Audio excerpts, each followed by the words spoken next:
Alex, we're here at Hungaroring Saturday, just after qualifying. Quite an exciting session, lots to talk about. Let's kick us off looking at our pole sitter, Lando Norris. Quite a good performance from him, didn't put a wheel wrong, unlike some of the others, which we'll get onto later.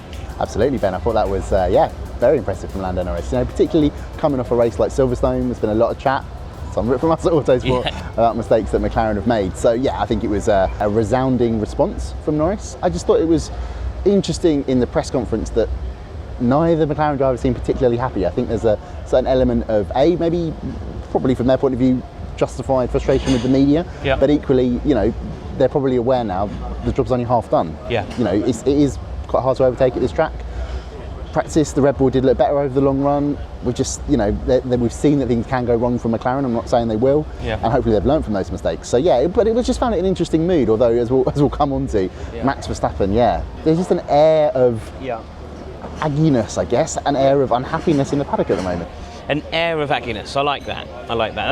That's pretty much a fair way to describe. I think we're probably at the stage where people are ready for the summer break. This traditionally was the final race before people had the break and 2 weeks to go and see their families and everything. We've had a lot of races. Maybe it's a culmination of all that. It's also been very hot here, hasn't it, as well? So maybe a few people are ratty. It is interesting. You mentioned Max Verstappen. He wasn't happy either. A mixed weekend for him, really, and it's been rare that we've had the chance to say that. So very much so. I mean, first of all, a certain element of he hates to lose, and I can understand that. No driver that has been in the position that he was. Think about this race a year ago. He won by 33 seconds over Lando Norris. Now he's lining up third. But just with Max, I think there's the other element to it is obviously he's running the big Red Bull update. What has been described, what we know is the most significant update of the season so far, and it has worked. It's not worked enough. It's not got them back on terms, but back where they want to be.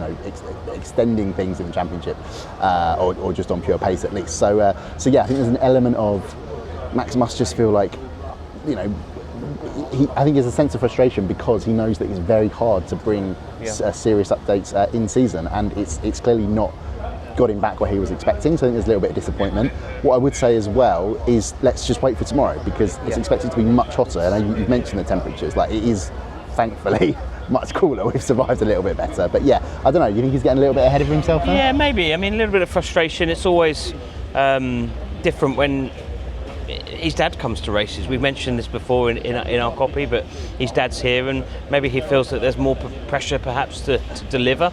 It's very difficult to put your finger on it at the moment, I think, but it's a sense of him maybe coming to terms with he's not getting everything his own way, and he's increasingly seeing those McLaren guys close and obviously now ahead of him. So I think for me, coming back to McLaren, it's quite interesting at the start of the week. Lando Norris was very bullish in his press conference. He was adamant that he didn't really care what people were saying about him and, the squandered opportunities. And, as far as he was concerned, he was doing all he can to win.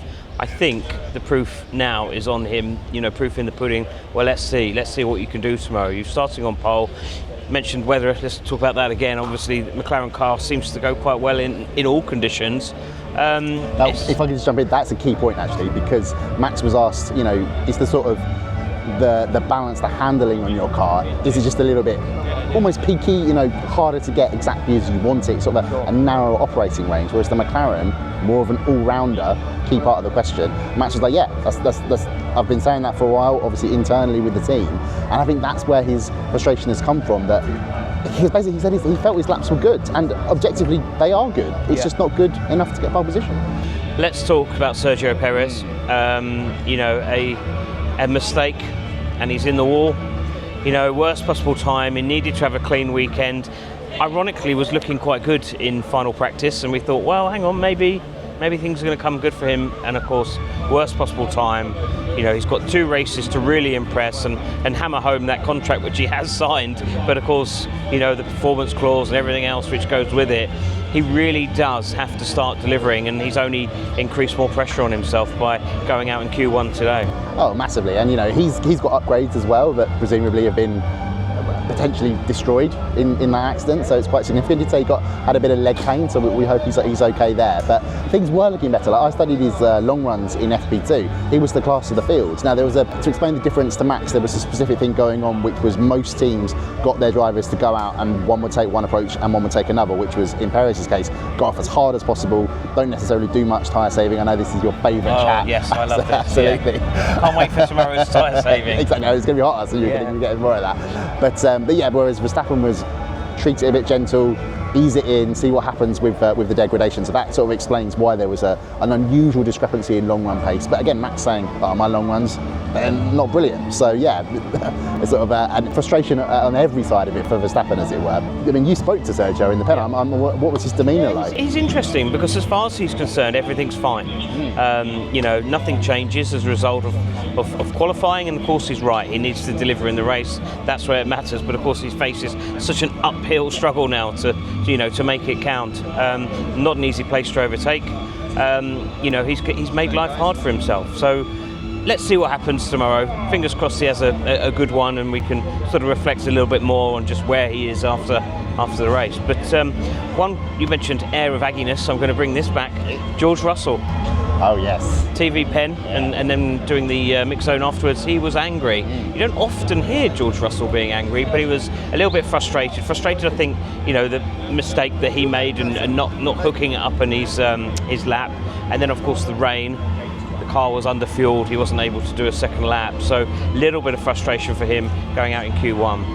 Yeah, I think what amplifies that is that this track is so short, it's so slow speed compared to, say, places like Spa that we're going to next weekend. So there's the sense that if you get everything right here at this track of all places, especially in what at that point when George was knocked out were mixed conditions, anything is possible, even if you don't have a McLaren, which is clearly the quickest car at the moment, or indeed the Red Bull. So yeah, I think there's probably an element of that wrapped in there with George. But yeah, it was interesting.